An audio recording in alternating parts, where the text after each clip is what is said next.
Espace TV. Espace TV, le journal de 13h.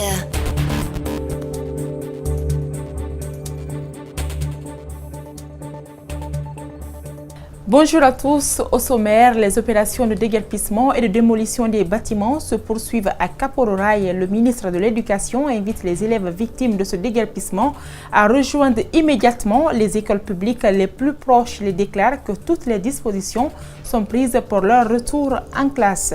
En interactualité, les Chinois vont-ils boire l'eau du lac Baïkal? C'est la question que l'on se pose. En tout cas, un projet de mise en bouteille de l'eau du lac, le plus célèbre de Sibérie, suscite une vague de protestation en Russie. Bienvenue à tous.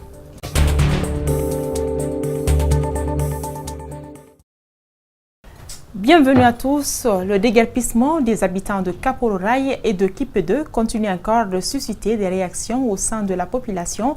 Des citoyens déplorent la procédure de déguerpissement de ces habitants. Selon quelques-uns que nous avons interviewés, l'État devrait avoir la situation de ces déguerpis et leur trouver un domaine pour leur recaser. Ce samedi, notre reporter Bintou Traoré a fait un tour dans certains quartiers de Conakry. Reportage Bintou Traoré et Kerno Sadouba. Les critiques contre le déguerpissement des habitants de Kapororaï et de Kipé-2 ne faiblissent pas. Le gouvernement aurait dû prendre des mesures d'accompagnement en faveur de ses habitants avant de les déguerpir. C'est du moins l'avis de ces jeunes rencontrés à la tannerie. Même si c'est un domaine réservé de l'État, l'État là est là pour qui? Il est là pour les citoyens de ce pays. Si réellement l'État a besoin de celui, réellement il peut faire un recensement pour demander les gens de quitter sur la manière la plus bonne. Mais il ne faut pas venir comme ça brutalement pour venir détruire les maisons des gens. Je pense que c'est ça qui est inacceptable. Par contre, Youssouf Sankom pense que le gouvernement est dans ses pleins droits. Personne n'a le droit d'occuper une zone réservée. Tout de même, il demande au gouvernement de trouver un endroit pour recaser ses familles. La terre appartient à l'État. Quand ils décident de déguerpir, ils peuvent le faire. Mais d'autre part aussi, l'État doit avoir des mesures d'accompagnement. Il devrait commencer d'abord par la construction des logements sociaux et en plus chercher à recaserner les habitants qui se trouvaient sur le lieu. Oui, c'est un domaine réservé de l'État, admet Lamarana Bari, mais c'est le ministère de l'Habitat qui a vendu ces terrains aux citoyens, donc ils ne se sont pas installés au hasard, explique-t-il. Parce que le ZAN qui est là-bas, il y a le ministère de l'Habitat, tout et tout, c'est eux qui vendent ça. Et quelqu'un ne peut pas sortir chez lui, aller là-bas, faire construire là-bas, tout et tout, sans demander quelqu'un. C'est eux qui a donné le domaine là-bas. Hors micro, beaucoup de citoyens ont demandé au gouvernement de recaser ces victimes qui ont passé presque toute leur vie dans cette zone. Avec cette opération de déguerpissement, des centaines de familles se sont retrouvées dans la rue. Pire, un nombre important d'élèves ont abandonné les cours. Pendant ce temps, le ministre de l'Éducation invite tous les élèves victimes du déguerpissement de Kapororaï à rejoindre immédiatement les écoles publiques les plus proches. Il assure avoir donné des instructions fermes pour leur accueil. Maurice Sangaré est au micro de nos reporters Alceni Bari, Kerno Sadouba. Les élèves, filles et garçons concernés, peuvent s'inscrire dans l'école publique la plus proche. Toutes les autorités scolaires sont déjà informées et sont aussi sensibles à cette situation. Et nous avons le devoir de les approcher et aider ces élèves à achever correctement l'année scolaire. Ce n'est pas des élèves des classes d'examen seulement qui me préoccupent, c'est les élèves concernés par cet événement.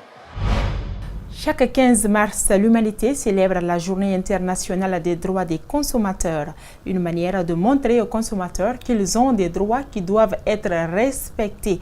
En faisant l'état des lieux de la Guinée, le président de l'Union des consommateurs a qualifié la situation de cette année de peu reluisante, comme pour dire qu'il y a beaucoup de choses à faire. Mohamed Valek Touré, Abdoulaye Kamara.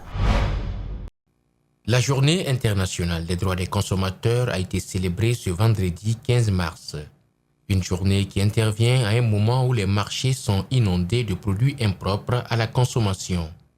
Une situation qui semble peu reluisante pour le président des consommateurs. Le thème retenu cette année qui a été adapté à l'unanimité au plan international, c'est les produits connectés de confiance. Les études ont montré que l'essentiel des produits aujourd'hui se trouve connectés à l'Internet et reçoivent des données et transfèrent aussi des données. Et donc leur conservation constitue une préoccupation majeure pour les consommateurs. C'est pourquoi l'Union internationale des consommateurs a demandé à tous les membres d'anticiper cette journée. Et donc plus de 23,1 milliards de produits se trouvent connectés aujourd'hui à l'Internet. Au niveau de la téléphonie mobile, beaucoup de consommateurs se plaignent de la qualité du réseau et des coûts d'appel. Des requêtes qui semblent difficiles à défendre pour l'Union des consommateurs. Plusieurs clients se plaindraient sans preuve. De notre côté ici, nous avons profité d'abord pour faire des déclarations afin d'interpeller surtout les organes de régulation, l'ARPT, le ministère des Télécoms et le Conseil national de régulation, de tout mettre en œuvre pour aller vers une réglementation fiable de l'Internet. Vous savez, dans notre pays aujourd'hui, l'Internet coûte non seulement cher, mais aussi la qualité est très dérisoire.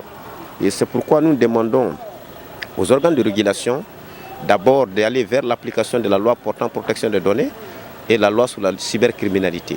Et nous avons envisagé d'organiser une table ronde avec l'ensemble des opérateurs de téléphonie mobile, les fournisseurs d'accès Internet et le ministère pour pouvoir vraiment mettre dans le débat la gestion de l'Internet. Mbani Sidibé et son équipe se dotent des idées qu'ils veulent promouvoir. Ils veulent commencer par la promotion des droits des consommateurs. Leurs droits sont bafoués selon eux. La plupart les méconnaissent. Présenter les résultats des différentes activités, exposer les problèmes rencontrés au niveau des différentes structures sanitaires, la proposition de solutions et enfin se fixer des objectifs pour le prochain trimestre. Tels ont été les points auxquels les responsables de santé de la région de Kindia se sont penchés pendant 4 jours. Au terme des travaux, le GIZ, partenaire du gouvernement, a promis d'appuyer les autorités dans l'exécution des recommandations. Mamadou Sadio Baldé pour plus d'explications. Certains ont produit un monitoring classique, d'autres se sont vus confier celui amélioré. À partir de données qualitatives et quantitatives, des indicateurs phares comme le programme élargi à la vaccination, la consultation primaire curative et la planification familiale ont montré des insuffisances à corriger. Il faut que tous les enfants soient vaccinés. Deuxièmement, que ces femmes en grossesse soient vaccinées et soient suivies pour éviter les mortalités maternelles. L'évolution vers la couverture sanitaire universelle suscitera une demande accrue en médicaments. C'est là que les partenaires seront sollicités pour un appui. Pour sa part, le gouvernement est conscient que le recrutement du personnel doit être renforcé. Mais puisque c'est déjà identifié et que l'État encore, c'est sûr, cette année, probablement va permettre le recrutement de nouveaux personnels de santé, je pense que ça fait partie des gaps qu'on peut combler. Le GIZ assiste le ministère de la Santé sur plusieurs points stratégiques cités ici par son conseiller technique. Il y a les supervisions, il y a les autres activités de coordination, il y a l'appui pour le développement des soins ou l'amélioration des services de santé, il y a les activités de création de la demande de la santé communautaire, il y a les activités d'appui pour l'amélioration de la qualité des prestations dans les structures sanitaires.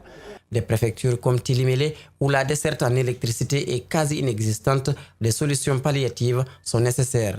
D'accélérer le redéploiement des réfrigérateurs solaires pour les postes de santé, et le remplacement ou la réparation des réfrigérateurs des centres de santé de Senta, de Gougoudjé, de Sarekali et de Daramaniaki qui ont vraiment impacté sur nos résultats. La faible fréquentation des structures sanitaires, la faible couverture sanitaire et la faible fourniture des produits médicaux sont des mots souvent revenus dans ces assises.